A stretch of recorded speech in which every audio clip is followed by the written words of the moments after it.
Halo semuanya, selamat wayah kieu ya dimanapun kalian berada. Kembali lagi bersama Mamang dan di video kali ini kita bakal lanjutin manhwa tarian pedang kematian. Kita masuk di part 53. Di awal video ini, saking terkejutnya dengan perkataan Sohan, Jae-gal Hyeon bertanya gugup, apa Sohan serius dengan itu? Sohan pun mengangguk mengatakan, setelah mereka berdua membangunnya kembali, silakan mulai surat kabar Jae-gal yang baru. Mendengar hal itu, Jae-gal Hyeon yang masih merasa cemas pun bertanya, apa yang terjadi pada mereka setelah mereka melakukannya?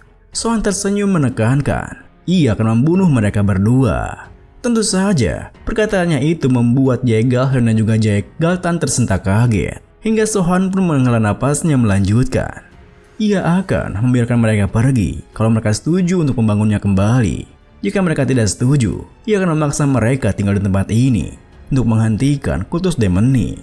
Kali ini, perkataan Sohan tak hanya mengejutkan Jae-gal Hyeon dan juga Jae-gal-tan, melainkan semua orang yang ada di sana. Mereka sama sekali tak mengerti kenapa kultus demonik disebutkan di sana. Melihat respon mereka, Sohan pun menjelaskan, ia telah membunuh putra kedua dan putra ketiga dari kultus What Heavenly Demon di sana, di Menara Plum Biru. Tidak akan aneh jika kultus What Heavenly Demon datang menyerbu tempat ini kapanpun. Tepat setelah Sohan menjelaskan hal itu, orang-orang di sana terdiam dan tenang pikirannya masing-masing. Beberapa saat kemudian, Sohan pun mengajak Sahyuk untuk menemaninya berjalan-jalan di pinggir danaunya. Di jalannya, Sohan bertanya, apa-apaan ekspresinya pada si bungsu Yuyeon tadi. Tentu saja, pertanyaan Sohan membuat Sahyuk tersentak panik. Apa yang Sohan maksud dengan itu? Sohan pun dengan tajam menatap Sahyuk yang buat Sahyuk tak bisa menyangkalnya. Sembari mengingat kembali kehangatan yang ia rasakan saat tengah bersama dengan si bungsu Yeoran, yang membuat wajahnya memerah malu mengatakan, semakin sering ia melihatnya, semakin ia merasa jika Yeoran seperti adiknya sendiri. Mungkin itu sebabnya ia terus melihatnya.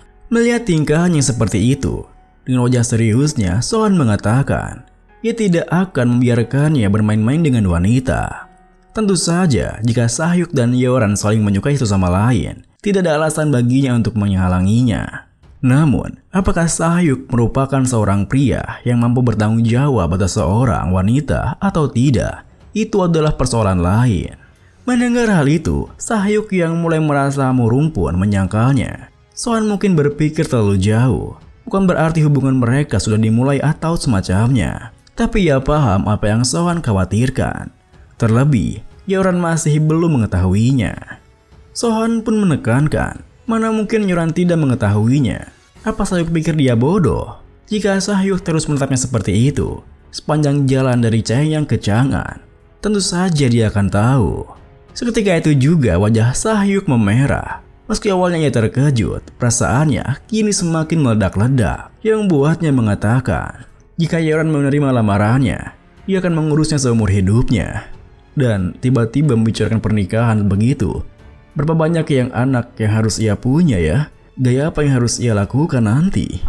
Namun, sebelum pikirannya semakin kemana-mana, Sahyuk yang merasa sangat malu langsung mengubah topik pembicaraannya. Apa mereka akan terus membicarakan soal hal itu, meskipun ia baru saja tiba ke sana? Melihat reaksinya yang seperti itu, Sohan pun tersenyum menyujuinya. Dan sebenarnya, ia berencana untuk memulai aliansi mistik lunar. Jadi, Sahyuk juga harus menyelesaikan pekerjaannya di sini. Mendengar perkataannya, Sahyuk pun mengangguk.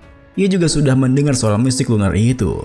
Sohan pun menekankan, ya itu semacam aliansi murim.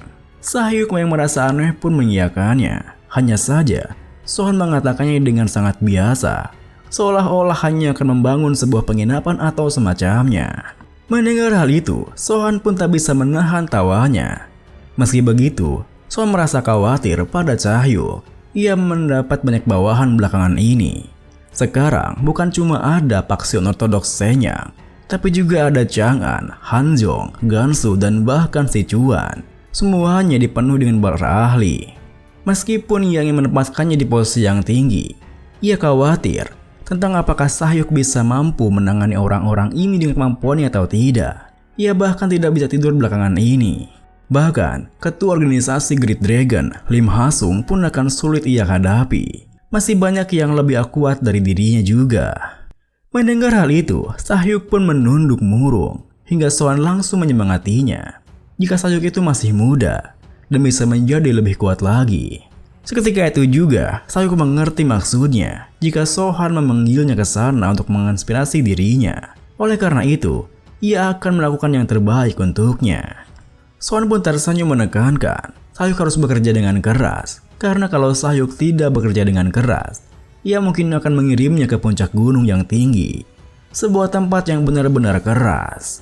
Keesokan harinya, Sohan menemui kedua masternya, Sang Poison Demon dan juga Immortal Physikian, di mana Sohan memberitahu mereka jika ia ingin pergi menemui Fish King. Sang Poison Demon pun memperingati Sohan jika Patriarch Clan Bailey adalah orang yang tidak mudah untuk dihadapi. Meski begitu, Sohan tetap akan pergi yang membuat Sang Poison Demon merasa kesal. Apa Sohan serius soal ini? Fish King itu bersaing dengan Patriarch Clan Tang untuk membutuhkan posisi seniman bela diri terkuat di Sichuan. Tapi Sohan bertingkah seolah-olah akan pergi berpiknik. Namun, meski Sang Poison Demon memarahinya, Sohan malah tersenyum menatapnya, yang membuat Sang Immortal Physikian merasa heran. Mungkin karena sesuatu yang ia lewatkan. Sohan pun mengatakan ia berencana untuk membawa para bawahan barunya. Mendengar hal itu, Sang Poison Demon bertanya, apa Sohan ingin menguji mereka? Sohan pun menjelaskan, ia berniat seperti itu karena ia tidak tahu mereka akan seloyal apa. Ia perlu memastikannya dan ia perlu menunjukkan pada mereka bahwa ia dapat diandalkan. Permasalahan Clan Bailey itu nomor 2. Meskipun ia harus melawan Fish King jika ia bertemu dengannya nanti. Mendengar jawabannya, Sang Poison Demon dan Sang Immortal Physikian pun saling menatap satu sama lain. Kemudian dengan serentak mereka berdua mengatakan, jika diperlukan, mereka berdua akan ikut dengannya. Namun Sohan langsung menolaknya, karena kedua masternya itu menyukai Chang'an. Mereka berdua harus beristirahat di sana. Pihaknya juga masih belum mengetahui apa yang Kultus Demonic akan lakukan. Jadi, Sohan meminta mereka berdua untuk menjaga para bawahannya jika sampai sesuatu terjadi di sini. Mendengar hal itu, Sang Poison Demon pun mengatakan, kalau begitu, bawalah duel Crescent Blade dan White Pen ke tempatnya malam ini. Akan ia pastikan kedua benda itu dalam kondisi terbaiknya sebelum Sohan pergi. Sohan pun mengangguk, lalu Sang Immortal Physikian bertanya, bagaimana dengan tubuhnya? Sohan tersenyum, tubuhnya masih terasa ringan saja. Mendengar jawabannya, Sang Immortal Physikian pun menambahi, kalau begitu, kunjungilah kamarnya juga nanti. Ia akan membuatkannya obat ajaib yang bagus.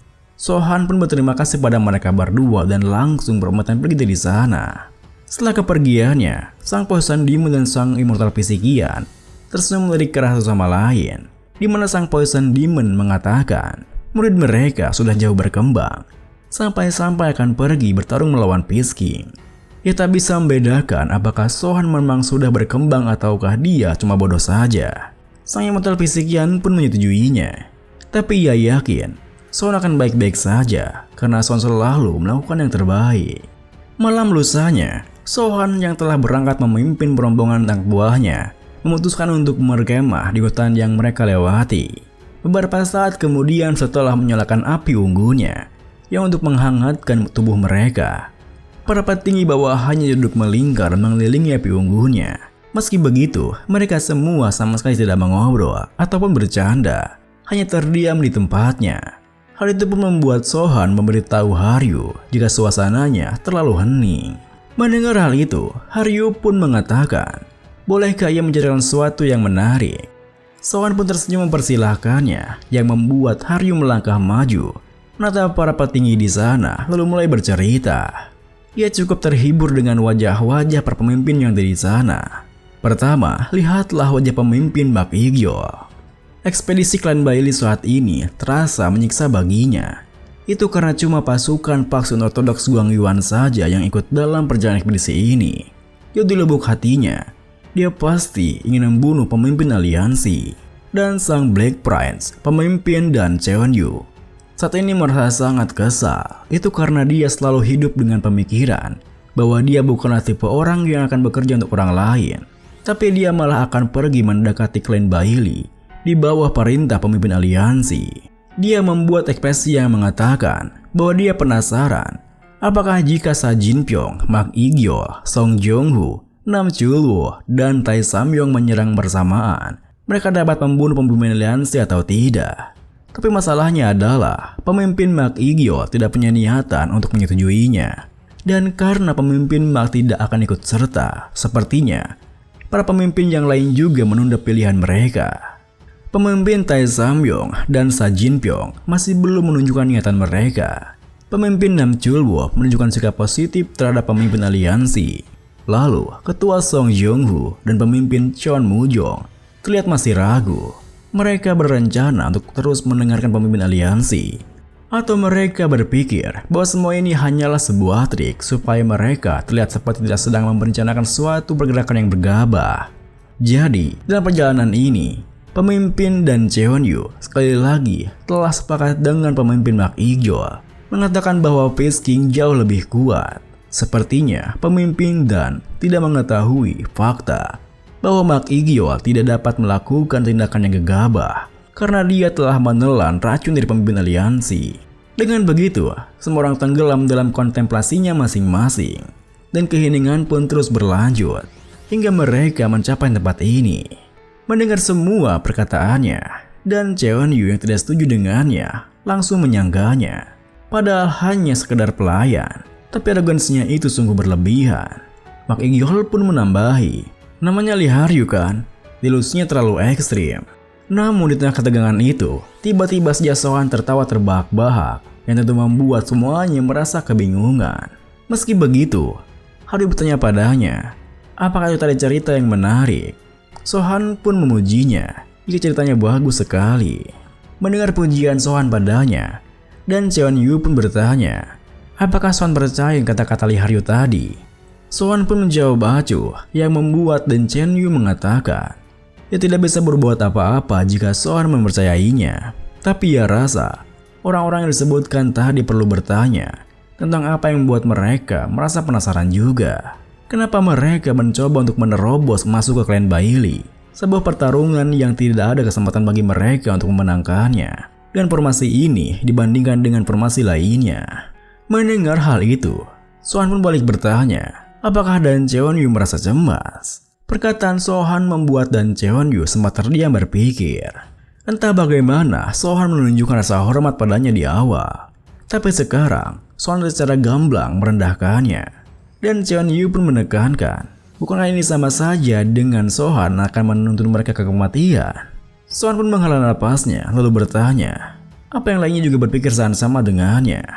Namun tak ada seorang pun yang menjawabnya, hingga Sohan melanjutkan, jika mereka cemas, ia akan memberinya sebuah pilihan, antara mereka akan membunuhnya di sini, atau mereka akan bertemu dengan Peace King sebagai bawahannya. Itulah pilihan mereka. Tak ada yang namanya trik, cuma Lee Haryu dan dirinya di sini. Tapi meski begitu, setelah beberapa hari mereka melakukan perjalanan kemari, tak ada satupun dari mereka yang mengambil tindakan. Ketika mereka berusaha menerimanya dan menjadi bawahannya, harga dirinya tidak mengizinkannya. Tapi ketika mereka berusaha untuk bertindak, mereka malah ragu. Bukan begitu? Tentu saja, mereka semua terdiam tak menjawab apapun, yang membuat Jin Sohan berdiri menekankan. Konyol sekali, bisa-bisanya ia datang jauh-jauh ke sini, mencoba membunuh Peace King, sambil memimpin para idiot sejalan ini. Kalian, bajingan idiot. Kenapa kalian tidak menjawab? Siapapun yang punya masalah berdirilah. Ya kalian tidak percaya diri, berdiri saja bersamaan atau apalah. Di saat yang lain masih terdiam di tempatnya, dan Cheon-yu mengatakan, tolong beritahu mereka, kenapa Sohan memperlakukan mereka sebagai orang idiot. Sohan pun meliriknya mengatakan, apa kau pikir kau adalah bagian besar dari pasukan kami atau semacamnya? Dan Cheon-yu beralasan, mereka masih kekurangan sedikit orang untuk bisa mengalahkan klan Bailey. Hanya itu yang ada di pikirannya. Dan ini pun diakhiri dengan wajah seriusnya, Sohan menjelaskan, kekurangan? Sejak kapan Paksu yang ortodoks pernah beralasan tentang pasukan mereka besar atau kecil? Apa mereka semua menjadi pemimpin cuma karena bertarung dalam situasi yang pasti mereka menangkan? Seperti yang mereka pikirkan, Peace King itu kuat. Dia pasti cukup kuat untuk bisa membantai mereka semua sendirian. Tetapi di sisi lain, Jika Peach King tidak ada, ia juga bisa membantai Clan Bailey sendirian. Seperti itulah pertarungan yang akan mereka hadapi. Terima kasih buat teman-teman semua yang udah nonton. Mohon maaf jika ada salah-salah kata atau pengucapan Mamang yang kurang jelas. Sampai jumpa di video berikutnya.